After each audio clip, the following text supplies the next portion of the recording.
নমস্কার, আমি রাখি আমার নতুন আরও একটি ব্লগে আপনাদের সবাইকে স্বাগত জানিয়ে আজকের ব্লগটি শুরু করলাম। কেমন আছেন আপনারা সবাই? আশা করছি ভালো আছেন আর আমরাও বেশ ভালো রয়েছি। এখন বাজে সকাল ৬টা, আপনাদেরকে সাথে নিয়েই ব্লগটা শুরু করলাম। সকালবেলায় ঘুম থেকে উঠে কিছুটা সময় বেলকনিতে কাটাতে আমার খুব ভালো লাগে। চারপাশটা সবুজ প্রকৃতি, পাখির ডাক আর সকালের ঠান্ডা আবহাওয়া মনটাকে একদম ফ্রেশ করে দেয়। সত্যি দিনের শুরুটা যদি এরকম একটা সুন্দর সকাল দিয়ে হয় তাহলে দেখবেন সারা দিন বেশ ভালো কাটে। বেলকনিতে অনেকটা সময় কাটানোর পর কাজের দিদি এসেছিল। দিদি সমস্ত কাজবাজ করে দিয়ে চলে গেছে আর আমি এখন চলে এলাম বিছানাপত্রগুলো একটুখানি গুছিয়ে নেব। সংসারের প্রথমের কাজ শুরু হয় আমার বিছানা গোছানো থেকে। সকালবেলায় বিছানাটা পরিপাটি করে রাখলে না ঘর বাড়ি থাকে একদম পরিষ্কার পরিচ্ছন্ন। আর এই ছোট ছোট অভ্যাসগুলোই দেখবেন ঘর বাড়ি পরিষ্কার রাখতে সাহায্য করে। তো সকালবেলায় আমি চেষ্টা করি যে বিছানাটাই আগে পরিষ্কার করে নিতে।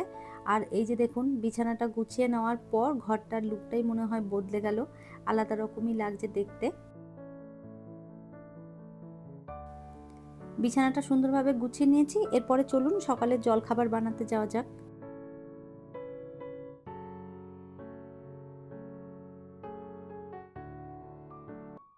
সকালের জলখাবারের জন্য আজ বানাচ্ছি চিড়ের পোহা। আগে থেকেই সমস্ত সবজি কেটে একদম সব কিছু গুছিয়ে নিয়েছি। সকালবেলায় ভীষণ ব্যস্ততার মধ্যেই দিন কাটে, তো এই ব্যস্ততার মাঝেও আমি চেষ্টা করি সহজ আর স্বাস্থ্যকর কিছু বানাতে। তাই আজকের জলখাবারে তৈরি করছি সবজি দিয়ে চিড়ের পোহা। এটা যেমন স্বাস্থ্যকর, খেতেও ভালো আর চটজলদি হয়ে যায়। আর চিড়ের পোহার রেসিপিটা আমি আপনাদের সাথে অনেকবার শেয়ার করেছি আর অনেক দিন পর আজ আবারও বানাচ্ছি চিড়ের পোহা। নানা রকম সবজি দিয়ে এই চিড়ের পোহাটা খেতে ভীষণ ভালো লাগে। এই মুহূর্তে আপনারা যারা আমার ভিডিওটি দেখছেন প্লিজ একটি লাইক করে দেবেন আর আমার ভিডিওর কোনো অংশ যদি আপনাদের ভালো লেগে যায় কমেন্ট করে জানাতে ভুলবেন না। এই ধরনের ভিডিও যদি আপনারা আরও দেখতে চান চাইলে কিন্তু আমার চ্যানেলটিকে সাবস্ক্রাইব করেও রাখতে পারেন। কাজটি যারা অলরেডি করে রেখেছেন তাদের অসংখ্য ধন্যবাদ। চিড়ের পোহাটা আমার প্রায় হয়েই এসেছে আর এর মধ্যে ওপর থেকে দিয়ে দিলাম একটুখানি ম্যাগি মশলা আর তার সাথে একটুখানি চিনি আর তার সাথে দেবো একটুখানি লেবুর রস। তো সমস্তটা দিয়ে ভালো করে নেড়ে চেড়ে নামিয়ে দেবো। চিড়ের পোহার পাশাপাশি আমি বানিয়ে নিয়েছিলাম ঠান্ডা ঠান্ডা লস্যি। তো এই চিড়ের পোহা আর সাথে 1 গ্লাস লস্যি, সকালবেলায় ব্রেকফাস্টটা ভীষণ ভালো ছিল। তো এরকম ব্রেকফাস্ট হলে না মনটা সত্যিই ভীষণ ভালো হয়ে যায়।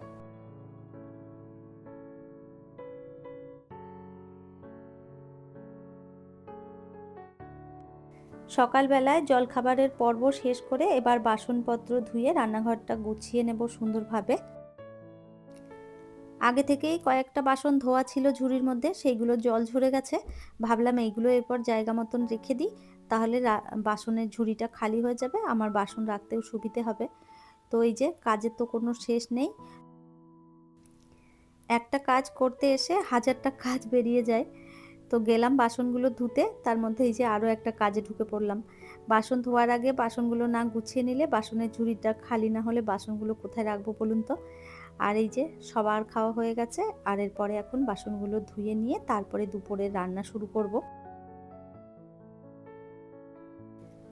আমার গতকালকের ভিডিওতে সীমা দিদিভাই কমেন্ট করেছে, তোমার বাসায় কয়েকদিন ধরে খাওয়া দাওয়ার ধুম পড়েছে, চিকেনের কালারটা দারুণ, বিকেলে বৃষ্টির সাথে চা আর ফ্রেঞ্চ ফ্রাই, বাস আর কি লাগে, সাথে দুধ চা হলে আরও ভালো হতো। সব সবাইকে নিয়ে খুব এনজয় করছো। থ্যাংক ইউ সো মাচ দিদিভাই এত সুন্দর একটা কমেন্ট করার জন্য। একদম ঠিকই বলেছ, মা এসেছে আর তার সাথে রাকেশও রয়েছে, তো সেই জন্যে একটু ভালো মন্দ রান্নাও হচ্ছে আর খাওয়া দাওয়াও খুব জমিয়ে হচ্ছে। শ্যামলী ব্লগ থেকে দিদিভাই কমেন্ট করেছে, মাংস রান্নাটা দারুণ হয়েছে আর জাম মাখা দেখে তো লোভ লেগে গেল গো। সব মিলিয়ে ভিডিওটা খুব সুন্দর লাগলো। থ্যাংক ইউ সো মাচ দিদিভাই। সত্যি জাম মাখা এমন একটা জিনিস, দেখলেই কিন্তু লোভ লেগে যায়। সবারই একই কথা, অনেকেই কমেন্ট করেছেন জাম মাখাটা দেখে সবারই লোভ লেগেছে। রূপালী ডেলি ব্লগ থেকে বোন কমেন্ট করেছে, ঘুমিয়ে ঘুমিয়ে ভিডিওটা দেখে নিলাম, খুব ভালো লাগলো। তোমার চিকেন রান্না অসাধারণ হয়েছে। আর জাম মাখা আমার ফেভারিট।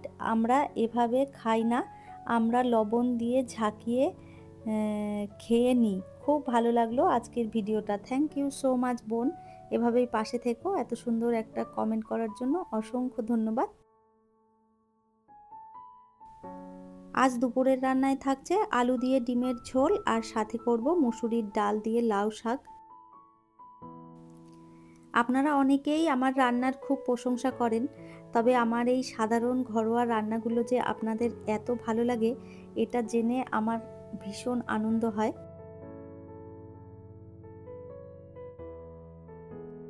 ডিমের ঝোলে দেওয়ার জন্য বড় বড় করে আলু কেটে নিয়েছি, সাথে টমেটো পেঁয়াজ সমস্তটা কেটে নিলাম। আর এখন এই যে ডিম আলুটা সিদ্ধ বসিয়ে দিচ্ছি। ওই সাইডে ভাতটাও বসিয়ে দিয়েছিলাম, তো ভাতটা হচ্ছে আর এদিকে ডিম আলুটা সিদ্ধ হোক। ততক্ষণে আমি বাকি যে কাটাকাটিগুলো রয়েছে সেগুলো করে নেব, চলুন।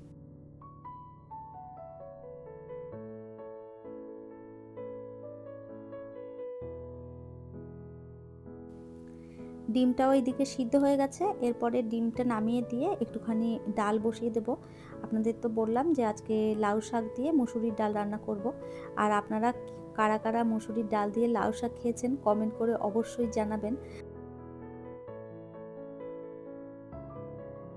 তো কিভাবে ডালটা রান্না করব সেটা তো অবশ্যই আপনাদের দেখাবো। আর এইদিকে আমি ডিমগুলো ছাড়িয়ে নিচ্ছি। আর ডিমগুলো বেশ সুন্দরভাবে সিদ্ধ হয়ে গেছে। আজকের ডিমগুলো একটাও ভেঙেও যায়নি আর ফেটেও যায়নি। সুন্দরভাবে খোলাগুলো ছাড়িয়ে নুন হলুদ লাগিয়ে নিয়েছি। আর এরপরে আমি বাকি যে কাটাকাটিগুলো ছিল সেগুলো তো করেই নিয়েছিলাম। আর এরপরে এই যে ডালটা সিদ্ধ হয়ে গেলেই রান্নাটা শুরু করে দেব।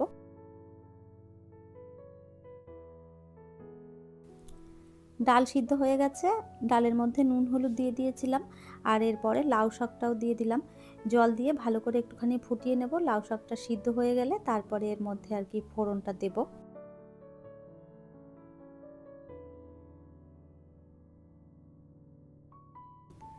প্রথমেই তেল দিয়ে দিলাম, আর তেলের মধ্যে দিয়ে দিচ্ছি দুটো শুকনো লঙ্কা। আর এরপরে দিয়ে দিলাম কালো জিরে। তো কালো জিরে শুকনো লঙ্কা দিয়ে তার মধ্যে দিয়ে দিলাম থেতো করে রাখা রসুন। তো রসুনটা দিয়ে ভালো করে একটু ভেজে নিয়ে তার মধ্যে এই যে ডালটা দিয়ে দিলাম। এরপরে বেশ কিছুক্ষণ ডালটা আমি রান্না করে নেব, যতক্ষণ না ডাঁটাটা সিদ্ধ হচ্ছে ততক্ষণ পর্যন্ত সেদ্ধ করে নিয়েছিলাম। আর এই যে সুন্দরভাবে ডাঁটাটাও সিদ্ধ হয়ে গেছে, এরপরে আমি ডালটা নামিয়ে নেব।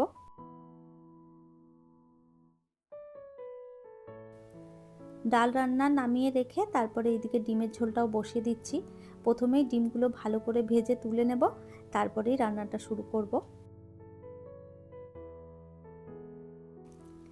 ডিমের তরকারি আমি খুব একটা বেশি রান্না করি না, খুব কমই আপনারা আমার ব্লগে দেখবেন ডিম রান্না করতে। ডিমটা আমি বেশিরভাগ ভাজা করেই খাই বা অমলেট বানিয়ে খাই। ডিমের ঝোল কখনো সেভাবে বানানো হয় না। মাঝে মধ্যে যখন কোনো অপশন না থাকে তখন আমি ডিমের ঝোল রান্না করি। আর যেহেতু বিবেক আর আমি দুজনে থাকি, তো সেই জন্য আর ঘটা করে কখনো ডিমের ঝোল বানানো হয় না। তেলের মধ্যে জিরে গোটা গরম মশলা ফোড়ন দিয়েছিলাম, ওর মধ্যেই দিয়েছিলাম পেঁয়াজ আর টমেটো, ভালো করে ভেজে নিয়ে তারপরে মশলা দিয়েছিলাম। মশলার ভেতরে ছিল আদা রসুন আর ধনে গুঁড়ো জিরে গুঁড়ো নুন হলুদ লঙ্কা, সমস্তটা দিয়ে ভালো করে কষিয়ে নিয়ে তারপরে এই যে জল দিয়ে দিলাম। ডিমের ঝোলটা ভালো করে ফুটে উঠলেই এর মধ্যে দিয়ে দেব ডিমগুলো। আর তারপরে নামানোর আগে দেব হচ্ছে ধনেপাতা। সমস্তটা দিয়ে ভালো করে ফুটিয়ে নামিয়ে নেব। আর এই তো হয়ে গেছে আমার ডিমের ঝোল, একদম সিম্পল সুন্দরভাবে বানিয়ে নিয়েছি। চাইলে আপনারাও এইভাবে একবার বানিয়ে দেখতে পারেন। আর এই তো আজকের রান্না হয়ে গেছে আমার কমপ্লিট। সমস্ত রান্না বান্না সেরে রান্নাঘরটা বেশ ভালোভাবে গুছিয়ে নিয়েছি। আর এরপরে যাব আর কি শাশুড়ি মাকে খেতে দিয়ে দেবো, সাথে বাচ্চাদেরও দেব। আর আমি পরে খেয়ে নেবো। তাহলে চলুন, আমার আজকের ভিডিওটা এই পর্যন্তই। ফিরবো নতুন ব্লগ নিয়ে, ততক্ষণের জন্য সবাই ভালো থাকবেন সুস্থ থাকবেন। আবারও দেখা হবে নতুন একটি ব্লগে।